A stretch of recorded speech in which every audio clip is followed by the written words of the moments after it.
Sí, me parece que hay dos temitas importantes para analizar sobre lo que está aconteciendo en Europa. Lo primero, bueno, la cumbre entre CELAC y la Unión Europea. Una cumbre importante que se realiza después de 8 años de que no se realizara. Recordemos, la CELAC es la Comunidad de Estados Latinoamericanos que reúne a todos los países de América Latina, obviamente excluyendo a Estados Unidos y Canadá. Un espacio que se conformó a la luz de lo que fue el proceso de auge de la integración latinoamericana a comienzos del siglo XXI y que había entrado en una especie de stand-by con la llegada de los gobiernos de derecha, Macri, Bolsonaro, recordemos esta etapa.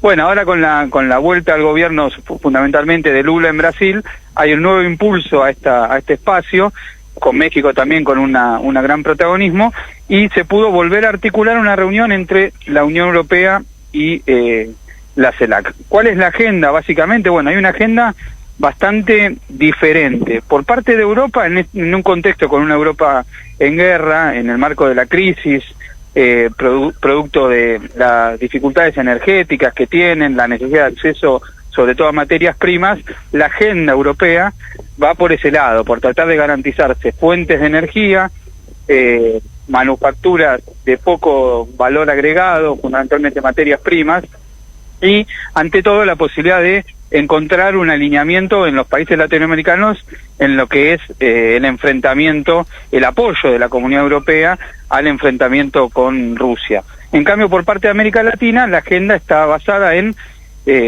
no repetir lo que han sido las experiencias históricas de la relación con la Unión Europea, que tienden a reproducir la relación de subordinación que estos países tienen, y eso se notó muy claro en todos los discursos de los líderes latinoamericanos, buscando evitar un nuevo ciclo que consolide el extractivismo.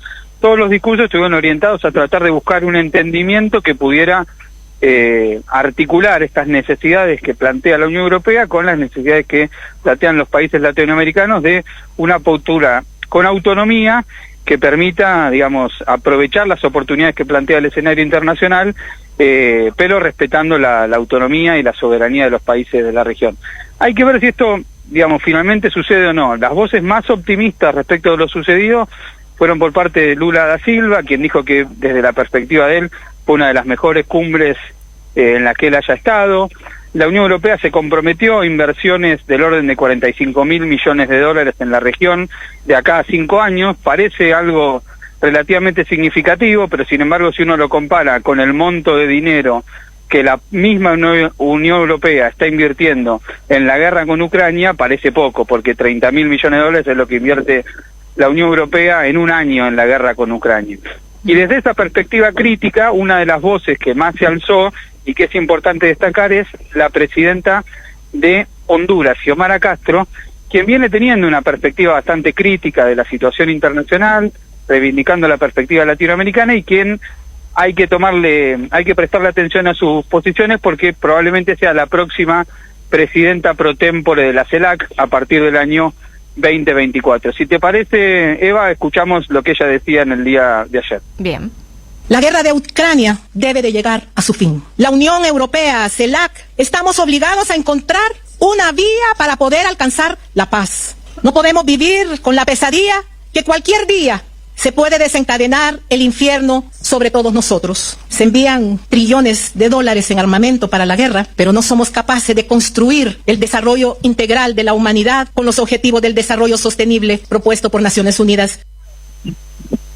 Bien, una de las voces más críticas de lo que se escuchó ayer también fue muy crítica de las posiciones históricas de los países europeos con la región, fue crítica incluso de las sanciones contra Venezuela, Cuba y Nicaragua, que son considerados por todos los países europeos, por la derecha, pero también por la llamada centroizquierda, como regímenes autoritarios. Muchas veces se han apoyado las sanciones contra estos países. Un dato significativo en el día de ayer fue la participación de Venezuela. Venezuela sufre las sanciones de la Unión Europea, sin embargo, representante de Venezuela, Delcy Rodríguez, pudo estar presente en la cumbre. Eso es un avance en términos de reconocimiento político. Y otro avance importante para nuestro país fue el cambio en la posición histórica de la Unión Europea respecto de Malvinas.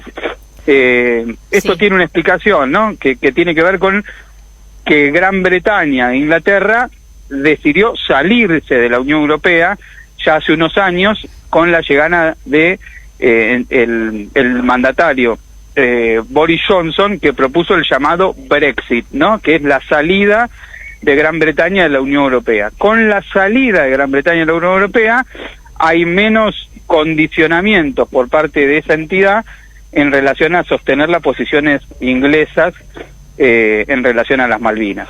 Y lo que se vio en el día de ayer es que en el documento final hay dos acápites que mencionan la situación de Malvinas y que instan a retomar el diálogo pacífico y la solución política de las controversias. Esto es importante porque históricamente la Unión Europea consideraba las Malvinas como un territorio ultramar de la Unión Europea.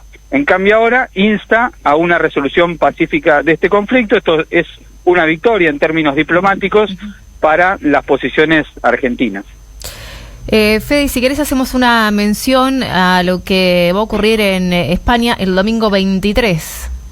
Bueno, elecciones. Sí, yo mencionaba que este domingo son elecciones generales en España, en un escenario que, como mencionaba, es una Europa en crisis, donde los gobiernos progresistas les cuestan sostenerse en el poder. Es el caso del gobierno español, que está conformado por una alianza entre el Partido Socialista Obrero Español, el partido, digamos, de la socialdemocracia tradicional en España, con Unidas Podemos, un emergente de la nueva izquierda que se constituyó como partido político después de la gran crisis del 2015, una nueva experiencia política que rompió el bipartidismo tradicional de España y que configuró un horizonte para revisar muchas de las discusiones que en España no se daban, ¿no? Revisar la herencia del franquismo, revisar la cuestión de los derechos de las minorías, de los derechos de las mujeres, la necesidad de una mayor redistribución de la riqueza. Toda esa agenda es la que vino a proponer Podemos en el escenario político español. Sin embargo, de un tiempo a esta parte, una serie de elementos económicos y político-ideológicos de España han hecho que el gobierno empiece a tener traspiés. Fundamentalmente hay una situación económica derivada de la propia guerra. La inflación es un tema importante en España. Ahora yo voy a decir un número que ustedes quizás se van a sonreír, pero 1,9% de inflación que tuvo el último mes España significa para ellos una crisis bastante importante. Claro, desde el punto de vista nuestro es algo irrisorio, pero desde el punto de vista de ellos es un problema político grave. Otro segundo problema de orden socioeconómico, y esto también les va a sonar conocido, es la cuestión de los alquileres. El gobierno progresista del PSOE y de Unidas Podemos sancionó una ley de alquileres que pretendía establecer reglas de juego más favorables a los inquilinos. Esto generó un conflicto grande con otra parte de la sociedad española y fundamentalmente con las empresas inmobiliarias. Esto generó malestar, similar a lo que sucedió en la Argentina. Y otro punto es una ley que sancionó el gobierno también, con un observatorio de las ganancias empresarias, que pone la lupa sobre un fenómeno que atraviesa tanto Europa como América Latina, que es que en la pospandemia la tasa de recomposición de las ganancias empresarias muestra ganancias exorbitantes de un lado y del otro del Atlántico, y eso es mirado por los gobiernos progresistas como un factor que también induce a la inflación. Con todos estos problemas socioeconómicos de fondo, más los problemas políticos e ideológicos, España vio el resurgimiento de la derecha con dos cabezas. Una cabeza de centro-derecha más tradicional, que es el Partido Popular, y una nueva derecha que está encarnada por Vox. Hace poco menos de 2 meses, esta coalición progresista sufrió una dura derrota en las elecciones municipales y regionales de España. Eso obligó a Pedro Sánchez a adelantar estas elecciones para evitar un menor desgaste, y todo indica que el domingo va a haber un triunfo de la derecha en España. Ese triunfo podría significar la constitución de un gobierno entre la centro-derecha y la ultraderecha de Vox.